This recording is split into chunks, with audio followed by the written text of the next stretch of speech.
di segmen sebelumnya kita lihat begitu ya bagaimana HKTI melihat minat para pemuda atau petani muda di sektor tani yang mana juga kian mengalami penurunan. Tapi bukan hanya petani mudanya saja, Bu Rina. Kalau kita lihat dari lahan atau lahan pertanian yang mana kian lama juga semakin menyusut, walaupun pemerintah juga bekerja keras untuk membuka lahan-lahan pertanian baru. Kalau dari HKTI melihat point of view demikian seperti apa? Ya memang ini menjadi salah satu tantangan karena banyaknya petani kita ini kan petani gurem, Mas. Petani gurem adalah petani yang memang lahannya itu di bawah 0,5 hektar. Ini sangat mengkhawatirkan sekali karena apa? Karena pertanian itu adalah sektor yang memang menopang kehidupan mereka. Meskipun kadang petani itu harus sewa lahan sehingga pembagian dari hasil panennya itu sangat kecil. Bahkan untuk hidup hari ke hari aja sangat susah. Nah, di sini bagaimana pemerintah ya fokus terhadap penyediaan lahan untuk para petani-petani kita yang ada saat ini supaya petani kita juga bisa memberikan produksi yang maksimal terhadap hasil panen mereka. Ditambah mereka itu kan selain petani gurem ya juga mereka sangat tergantung sekali dengan para tengkulak. Nah, ini menjadi fokus utama kita bagaimana memutus rantai petani kita supaya dari sisi konsumen terhadap produsen itu bisa rantainya bisa tidak terlalu panjang gitu sehingga harga yang dihasilkan dari hasil penjualan petani kita juga bisa baik gitu. Oke, untuk melihat begitu ya dari garis ekuivalen kesejahteraan petani dan juga harga pangan yang murah, tentunya ada garis di tengah. Bagaimana Anda memandang hal tersebut? Apakah memang harga yang juga telah ditetapkan dari sektor pangan kita ini terlalu rendah untuk petani? Ya, kalau dilihat permintaan pertanian kita saat ini ya dari demand-nya itu sangat tinggi sekali. Betul. Siapa sih masyarakat yang tidak butuh terhadap pangan? Itu menjadi dasar utama kita. Tetapi ketika sudah datang hasil panen, harganya turun. Makanya banyak sekali petani-petani kita yang memang yang berontak lah. Bahkan ada yang membuang hasil tanamannya ya kemarin itu terakhir tomat lah. Terus ada yang mengeluh terkait harga dari misalnya beras dan lain sebagainya. Nah, ini yang menjadi fokus utama kita bagaimana memungkinkan nggak kalau misalnya pemerintah bisa memberikan pendampingan atau bukan pendampingannya, keterjaminnya harga saat panen sehingga harga itu dari harga yang sudah ditetapkan itu bisa menguntungkan bagi petani kita saat ini. Gitu. Karena memang kondisinya ya seperti itu berulang terus gitu kan. Ketika waktu panen tiba harganya malah turun gitu. Jadi ya memang sangat disayangkan sekali dan ini menjadi harus fokus pemerintah.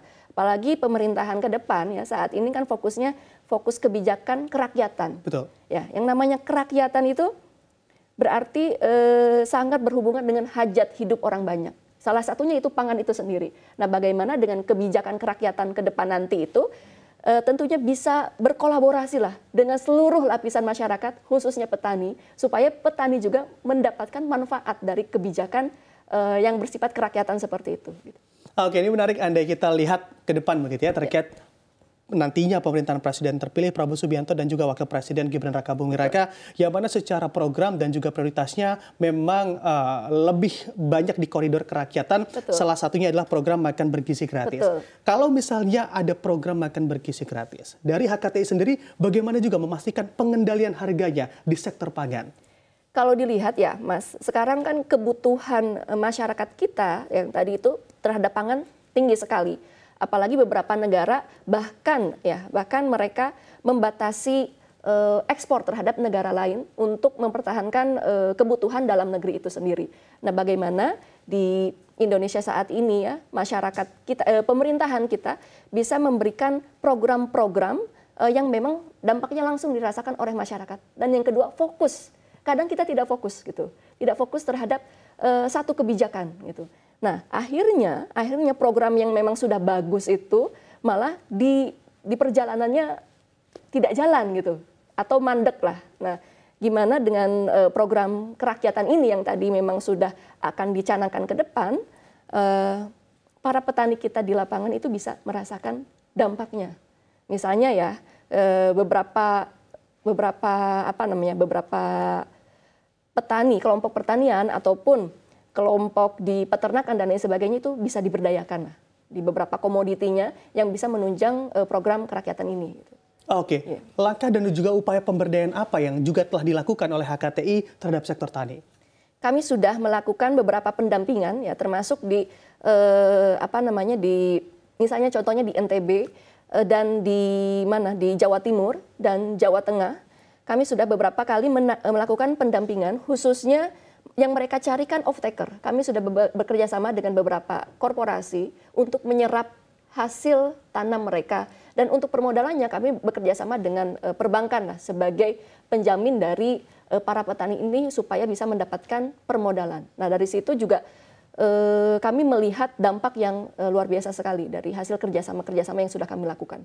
Oke, baik. Saya juga mengamati banyak narasi begitu ya yang juga telah beredar di sektor tani, di mana yang kaya dan juga sejahtera di sektor tani bukan petaninya, tapi pemilik lahannya. Bagaimana juga memastikan kesejahteraan tani ini dapat merata, Bu Rina? Ya, tadi yang disampaikan juga bahwa jumlah rumah tangga usaha pertanian kita jumlahnya 28 juta ya. Sedangkan jumlah pertanian usaha perorangannya 29 juta. Nah dari sini kita bisa melihat upaya-upaya yang bisa dilakukan untuk menunjang usaha pertanian mereka. Para petani itu sebetulnya mereka itu kalau diminta fokus untuk untuk menanam atau untuk berproduksi, mereka fokus, Mas. Yang penting tidak disibukkan dengan modalnya dari mana. Ini dijualnya, harganya juga stabil, itu pasti petani akan fokus. Dan dari sini pendampingannya dua aja yang tadi, permodalan dan juga harga gitu untuk para petani kita, sehingga petani kita juga bisa secara ekonomi ya, secara kesejahteraannya juga bisa terjamin. Gitu. Oke, permodalan dan juga harga begitu ya yang tentunya juga difokuskan. Di saat begitu ya, tentunya saat ini juga banyak dikatakan bahwa rezim kali ini adalah rezim impor pangan. Bagaimana Anda juga memastikan begitu bahwa memang kesejahteraan petani akan tetap terjaga di saat kita katakan banyak produk pangan impor yang masuk ke tanah air? Ya, jadi memang tadi kebutuhan pangan kita ini kan sangat luar biasa, apalagi jumlah masyarakat Indonesia ya yang berjumlah sekitar 290 juta gitu jiwa. Nah ini bisa dikatakan ada beberapa komoditi yang memang tidak mencukupi. Nah kalau dari sisi ini kan kita melihat juga ada rencana awal tahun kemarin kan beras ada impor sekitar 22 juta ton gitu misalnya. Nah di saat itu para petani kita juga mengeluhkan terkait harga gitu ketika impor masuk. Dari sisi lain, berarti yang dilihat itu adalah manajemennya, Mas. Manajemen dari hulu ke hilir, memastikan petani kita ini bisa berproduksi dengan baik dan hasil tani mereka itu bisa terserap dengan baik dengan harga yang stabil gitu. Sehingga tidak ada lagi dinamika para petani kita mengeluhkan pengaruh kebijakan dari impor itu. Memang pengaruh impor kemarin kita lihat ya, salah satu faktornya kan faktor iklim ya, misalnya El Nino dan lain sebagainya, sehingga dampaknya sangat dirasakan oleh masyarakat kita semua. Tetapi di sisi lain, bagaimana pemerintahan kita juga bisa menjamin bahwa ketahanan pangan kita ini bisa stabil gitu. Baik itu ada pengaruh cuaca ataupun pengaruh geopolitik, sehingga tidak terpengaruh terhadap harga pangan kita di Indonesia. Oke, baik. Kalau pemerintah juga mengatakan begitu ya dalam narasi pernyataan-pernyataannya, di manakah walaupun digaungkan importasi begitu ya, karena memang stok pangan kita yang juga terbatas, tapi dilakukan importasi yang terukur. Betul. Apakah Anda juga sepakat dengan pernyataan demikian? Importasi terukur untuk jangka pendek saat ini, misalnya karena faktor-faktor yang tadi yang di luar kendali kita, sehingga kita tidak bisa menjamin kebutuhan dalam negeri kita terjamin.